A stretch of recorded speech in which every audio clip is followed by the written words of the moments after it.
ناظرین، آج ہم آپ کو جسم میں بننے والی گلٹیوں کے بارے میں بتائیں گے۔ جسم میں گلٹیاں بننا یا رسولیاں بننا بہت عام ہو گیا ہے۔ ہمارے جسم میں بننے والی گلٹیاں یا رسولیاں دو قسم کی ہوتی ہیں۔ ایک بے ضرر رسولیاں ہوتی ہیں۔ بے ضرر رسولیاں نقصان دہ نہیں ہوتی، ان کا درد نہیں ہوتا، یہ آہستہ آہستہ جسم میں بڑھتی ہیں، لیکن جسم میں جس جگہ ہوں اسی حصے موجود رہتی ہیں، لیکن جسم کے اس حصے کی کارکردگی کو متاثر کرتی ہیں۔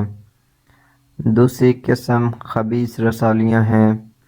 یہ رسولیاں بہت خطرناک ہوتی ہیں، ان میں ہر وقت درد رہتا ہے اور یہ مسلسل اور تیزی سے بڑھتی رہتی ہیں اور مختلف حصوں پر پھیلتی رہتی ہیں۔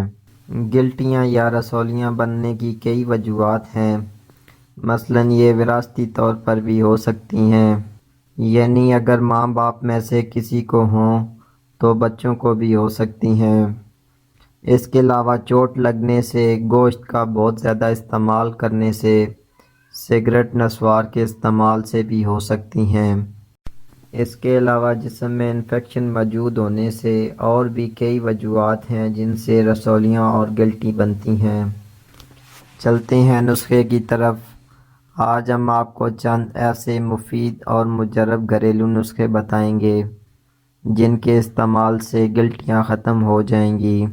سب سے پہلے آپ نے نیم کے پتے لے کر باریک پیس لینے ہیں۔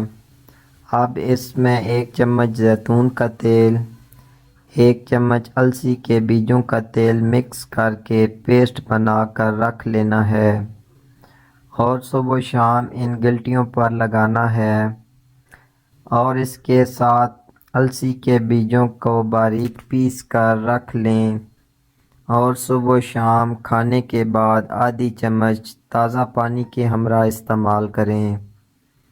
انشاءاللہ بہت جلد اچھے نتائج ملیں گے۔ امید کرتا ہوں آج کی ویڈیو آپ کے لیے فائدہ مند ثابت ہوگی۔ اسی کے ساتھ اجازت چاہتا ہوں۔ اللہ حافظ۔